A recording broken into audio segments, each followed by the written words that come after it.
তাদের বিরুদ্ধে যেন তারা না থাকে, শুধুমাত্র নার্সরাই যেন চাকরি পায় এবং নার্সরাই যেন থাকে, এই প্রতিবাদী হচ্ছে আমাদের, এটাই হচ্ছে আমাদের দাবি, যেন ভুয়া নার্স দমন করা হয়।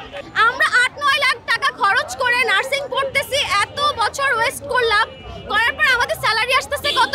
10 থেকে 13,000 টাকা। একটা সেলসম্যানের স্যালারিও এর থেকে বেশি হয়। সেখানে আমরা 8-10 হাজার টাকা, 8-10 লাখ টাকা খরচ করে এত কিছু পার করে, এত ধাপ পার করে আমাদের লাইসেন্স পরীক্ষা, আমাদের ইন্টার্নশিপ করতে হচ্ছে, আমাদের অ্যাডমিশন পরীক্ষা দিতে হচ্ছে। অ্যাডমিশন পরীক্ষা ছাড়া কিন্তু কোনো স্টুডেন্টই নার্সিং করতে পারতেছে না। তাহলে সেই ক্ষেত্রে কিভাবে তারা 6 মাসের কোর্স করে আবার কিভাবে বিএমসি তাদেরকে একটা নার্সের সার্টিফিকেট দিয়ে দেয় এবং তাদের মানে তাদের মর্যাদা আবার আমাদের সমান করে দিতেছে, মানে জিনিসটা একদমই মানা যাইতেছে না। তো আমরা এই মানে হচ্ছে এই দাবিতেই হচ্ছে আমরা মাঠে নামছি, রাস্তায় নামছি, যাতে এই বিষয়টা, এই দুর্নীতিগুলা দমন করা হয়। বাংলাদেশের প্রত্যেকটা জায়গায় অনিয়ম, সেখানে স্বাস্থ্য খাতে তো অনিয়ম আরও বেশি। দুর্নীতি অনিয়মে স্বাস্থ্য খাত এত নিচে নেমে গেছে যেটা কল্পনার বাইরে।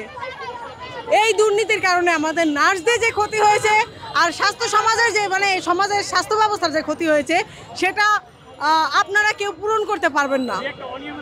আসলে আমি যদি বলতে যাই, পিসিটির কথা যদি বলি, 2021 সালে যখন আমরা আন্দোলনে নেমেছি পিসিটির বিরুদ্ধে, পিসিটি মানে আমি বলছি পেশেন্ট কেয়ার টেকনোলজিস, এখানে 6 মাস 1 বছরের ট্রেনিং করে এদেরকে নার্সিংয়ের লাইসেন্স দিয়ে দেওয়া হচ্ছে।